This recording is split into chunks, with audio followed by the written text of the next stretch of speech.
If you're British and you were thinking of getting married in Vegas, then this is the video for you. Hi, I'm Marisa and I got married in September in Las Vegas, Nevada. The whole process was very simple. I'm going to talk you through it. It was far simpler than I thought it was going to be. So the first thing you do is you would just literally type in Las Vegas marriage license. So it would take you to the Clark County website and you literally just click to apply. You'll have to fill out obviously your name, date of birth, you have to give them ID, and then you have to do the same for your husband to be. And then also they will ask you questions about your family, just family names, just because they want to make sure that you're not related. Ew.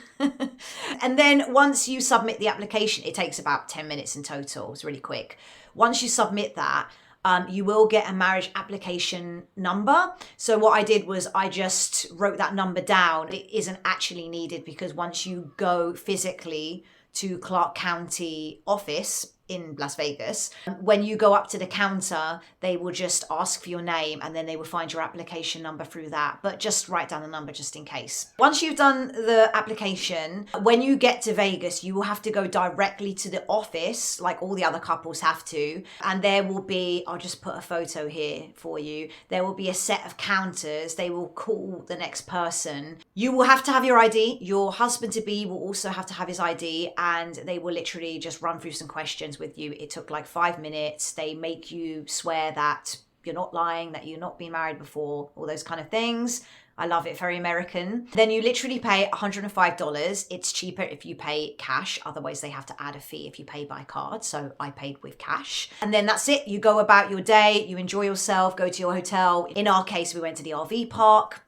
Okay, so you've applied for your marriage license. Now, the next thing you have to do, this is before you get to Vegas, is obviously you're going to have to find a chapel where you want to get married. So I really love the Little White Chapel. That's where I had my ceremony. It's a very famous venue. It was used in the Oscar-winning film Anora from last year, and lots of celebrities and film stars have got married there. But there are so many different chapels in Vegas. The Chapel of Flowers is really beautiful as well. I don't even know the other ones, but I know that there's quite a few. I would recommend that you go on TikTok, you go on Instagram, go on their website, see which one you love the feel of. Then all you have to do is directly message the people. If you just go to their website, they usually have like a set of packages. So for the Little White Chapel, they had like, do you want to get married with a normal officiant? Do you want to get married with Elvis? Do you want to get married in a Cadillac? They had like all these different packages. I went for the standard cheapest package, which was $250 just for a very quick ceremony with the officiant, who was a guy from England, believe it or not. So that was a surprise. And the good thing is that you can book other things with them. So if you need a bouquet, a boutonniere, if you want your makeup done, if you want your hair done, you can book directly with them. I did opt for an add-on. So I got my bouquet for $35, which was like the small one. There's a bigger one that costs more, and the boutonniere. But I didn't have my hair and makeup done there. I actually found somebody online on Instagram, and they came to the RV and they did my hair and makeup inside the RV. Unfortunately, they didn't want me to film that because they weren't comfortable. I would recommend that you do book with the chapel and go there a bit early and have that done, because it was actually more stressful waiting for someone to come to me because she was stuck in traffic and she was late. So I was freaking out a bit. I know a lot of brides have hired people independently who have come straight to their hotel room. Obviously with me, logistically, it was a bit different because I was in an RV park in Circus. Not like a very sophisticated place. Once you have chosen your chapel and you've chosen any extra add-ons or whatever, I forgot to mention the photographer. They do have their own photographers. I found a really amazing photographer. He was such a delight. I recommend him to everyone. His name is Jed. He owns a company and he has a few other photographers under his belt. I was lucky that the owner was my actual photographer, so he had the most experience and he was the witness to sign our certificate as well, because obviously we were on our own doing a big road trip around America. We didn't have any friends or family there or anyone coming with us, so we needed to have a witness. So your photographer can be your witness. I will link his details at the bottom of this video. His rate's $250 for an hour, which is very, very reasonable. Photographers in Vegas are expensive. I was looking for a couple of weeks until I found him. He had the best reviews of any other photographer online. And that's the reason I booked him, because his reviews were so glowing. So you'll probably see my review on there, Marisa, 5 stars for him. But again, it's up to you. If you feel like you just want to get your hair, your makeup, and the photographer, everything in the chapel that you've booked, then go for that. It's totally up to you. So after you've booked the chapel, you've booked your hair, your photography, your makeup, you've got the bouquets, you've got anything else that you want. A lot of brides get the heart-shaped sunglasses, but I actually bought mine on Shein, and you can get just everything on Shein. I got myself a dress, a veil, and the sunglasses on Shein, and I got myself some really pretty shoes on Vinted, secondhand, because I knew I wasn't going to be wearing them for long. You'll want to have a change of shoes. Walking around doing the photography will hurt your feet, and then you'll have to stand up for the ceremony. So if you're not very good in heels like me, then I would bring some flip-flops or a change of shoe. I want to make sure that I don't forget anything.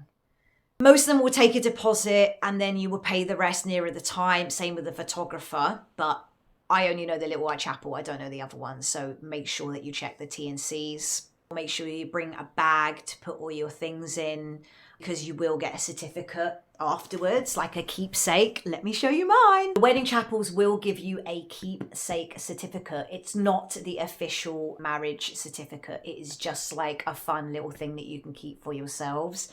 And they give it to you in a nice little folder like this, and then they put it inside.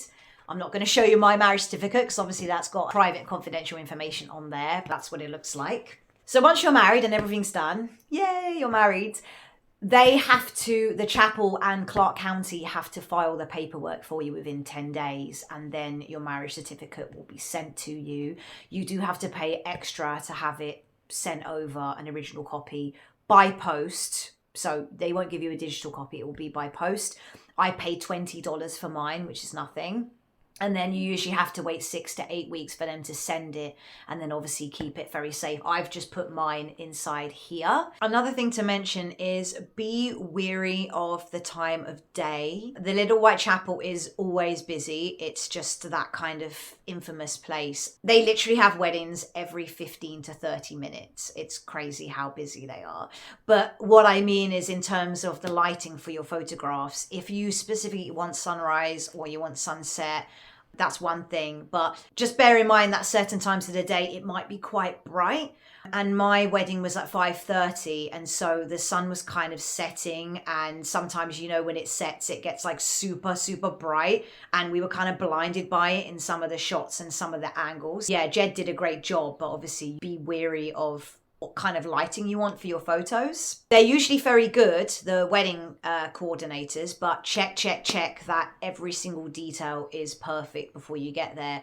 I know that they're quite flexible, so if there are any problems, or like you want a bouquet last minute or you want a boutonniere last minute, they do have designated flower shops and flower fridges where they will have extra of like red, pink, hot pink, different color combinations. But if you want something very specific or something very unique, you're not going to be able to get that on the day. You'll have to make sure that that's ordered in advance. Make sure that if you're getting a Uber or a Lyft, so in America they have Lyft, we don't have that here, make sure that you order that well in advance. Don't get stuck in traffic. We were staying on the side of the strip that's actually near downtown where the Little White Chapel and a lot of the chapels are. So we were literally only a 10-minute ride away, so we didn't have any of those problems. But if you are staying, like for example, in another neighborhood, if you're staying in Henderson or you're staying outside of the strip, then give yourself enough time to get there, because people have been late and then they will have to try and, if they can, slot you in at another time. So it might be a bit of an obvious one, but maybe not, because the day that I got married,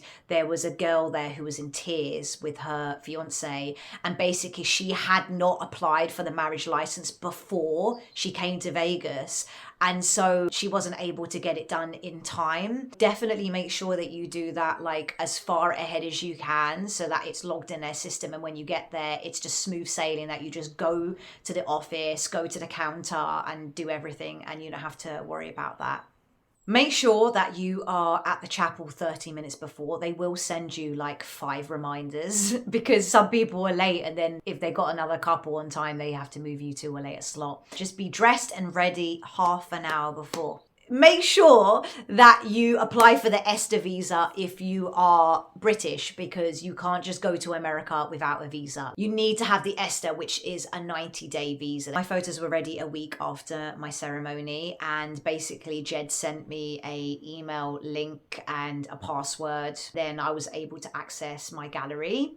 I'll just show you. There it is. It's super easy. And then you literally just click on view gallery, and then all of your photos will be there. And it's super easy to just download a few, download all of them. Photo touching services are not included. So yeah, I think that's going to be the case for any photographer that you find. You have to pay extra, or just find someone on Fiverr. I think that's it. I'm here if you want to ask anything, if you want to ask me what the experience was like. I'm super happy to do another video if you have any really specific questions, or is anything that you want me to go into more detail. If you have any other wedding related questions, then feel free to ask.